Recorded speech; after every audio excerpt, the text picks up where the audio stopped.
Hey guys, welcome back to the channel. I want to show you another trick that I found in the Encyclopedia of Card Tricks, okay? This was called two-pile trick, and all I've done is kind of put my spin on it. And as you know, I like to do tricks with dice and cards. So for this trick, you're going to utilize both. You're going to have your spectator roll the dice, and they can see that the dice are rolling different numbers. The dice are not loaded. These are just regular dice, okay? So you're going to prove that to your spectator. Now, you can also have your spectator shuffle the pack. So this could be done from a shuffled deck in use, okay? So here's what we'll do. I want you, as the spectator, you're gonna deal the cards out like we're playing a card game. You could deal 5 cards to each of us like we're gonna play a game of poker. You could deal 8 cards, 12 cards, any number of cards you really want. So it doesn't get too boring though, maybe keep it to like 12 or less. So they're gonna start dealing the cards out like you're gonna play a card game. And you could turn your back at this point. You have no idea how many cards they're going to deal. So let's say they just stop there. They're going to now pick up their cards. They can shuffle them, and they're going to look at the cards. And I want you to just think of one. Okay, so let's pick out one that's easy for me to remember. Let's say it's the King of Hearts. So let's say they're thinking of the King of Hearts. Now remember, you shuffled the deck, and we didn't know where you were going to stop dealing. So this card we could not possibly know. That is not a key card. So they're going to put their selection on top of the deck. All right. Now have them shuffle the rest of their packet so there's no key card. And they're going to drop their packet on top. All right. Now, at this point, you could turn back around. All I know is that you thought of a card and it's somewhere in the upper half of this packet. Okay. So just to reposition those cards, we're going to give these guys just a little mix. Okay. We're going to mix them up like this, just kind of squish those together. And now we're going to reposition that. So now you don't even know where your card is. In fact, go ahead and take my packet, give it a shuffle, and drop it on top of there as well. Okay? And then go ahead and give the cards a cut. So they'll give them a cut. And go ahead and give them one more cut. All right? Now, your card is a card that you were just thinking of in your head. So it's very personal to you. So to find your card, we need something else that's also personal to you.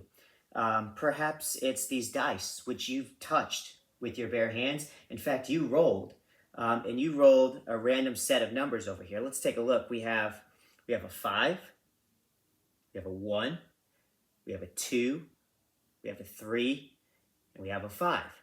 All right, let's try dealing these numbers and see if they locate the card that you're just thinking of. Here's a 5. 1, 2, 3, 4, 5. And we have a 1, we have a 2, 1, 2, 3, and then a 5. 1, 2, 3, 4, 5. For the first time, what's the name of the card that you were just thinking of? And then they're going to say it's the King of Hearts. Okay? This is two-pile trick from the Encyclopedia of Card Tricks. Now, I'm going to show you my handling and how this works. All right? So here's what we're doing. This is a shuffle deck in use, but when you get the deck back, you are going to cut your reverse breather, mine's always in the 9 of clubs, to the bottom of the deck. So we have a reverse breather on the bottom. You're going to have them roll the dice just a few times so that they can see the dice are rolling different numbers and they're not loaded. But as you push the dice off to the side, you're never going to talk about the numbers that are showing up, but you are going to add them up in your head. So I would see I've got a 5 and a 4 is 9, and a 1 is 10, and a 4 is 14, and a 2 is 16. So I'm adding up 16 in my head as I put the dice off to the side. They are now going to deal, like they're playing a card game, however many cards they want to have in the game. Maybe it's 7, maybe it's 8, but you do want the packets to be equal, okay? So they always have to end with themselves. Now, they can think of any card in their packet. Let's say they think of the King of Spades. You could talk about how you could not know that card, so it's not a key card. The King of Spades is going to go on top of the pack. They will now shuffle these, drop these on top, okay? What you need to do now to make this work is you need to reverse count the number that's on the dice, and you need to put your packet on top, okay? So the way I do that, for this effect, I know the numbers are 16, but they don't know what the number is. So I do Woody Aragon's Swindle Shuffle. So I'm going to take packets of cards, up to 16, and I just do it in groups of 3 or 2. You could ask them, you could say, give me number 2, 3, or 4, and you could take off the number of cards that they say. But for me, just to make it easier for me, I go usually in groups of 3. So I have 3, 6, there's 9, there's 12. I would do 2, 14, 2 more, 16. Now it looks like you're mixing the cards up and shuffling them, but all you're doing is reverse counting the cards. But it looks discrepant because you've in-jogged and out-jogged the cards. So then you push them together, square everything up. It looks like you've repositioned their card, so now they don't even know where it is. Now to bring this trick home, all you got to do is we're going to put these cards on top, and now you have to cut to, you need to cut back to your break. Well, actually the reverse breather's already on the bottom, so at this point the trick would work, but just to add a couple more layers of deception, I go ahead and let them cut where they want. That way we can cut back to our reverse breather. And now it's set to come out to the dice. So now you talk about the dice. We need something that's personal to you, something that you've touched. Maybe it's a number that you've rolled to get into your mind to find your selection. So now that's a 5. So 1, 2, 3, 4, 5. Then it's a 4.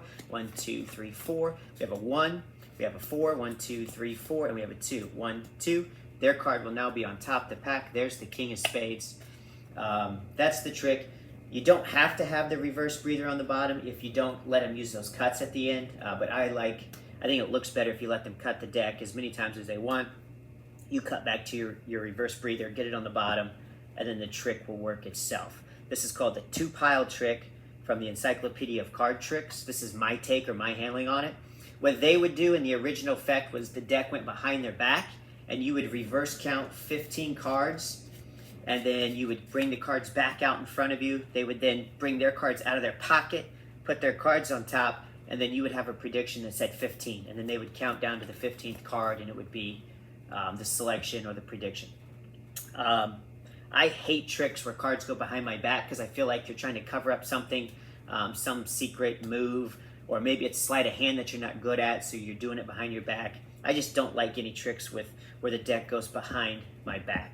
Okay, so this is a way I came up with that I could do the trick openly in front of the spectator, and I always like to incorporate the dice. So by not bringing up the number on the dice, I think that's a nice way to kind of hide the secret, essentially. So there you go, guys. You guys can play around with that trick. I think there's a nice idea in there, and hope you guys enjoy that. Until next time, take care.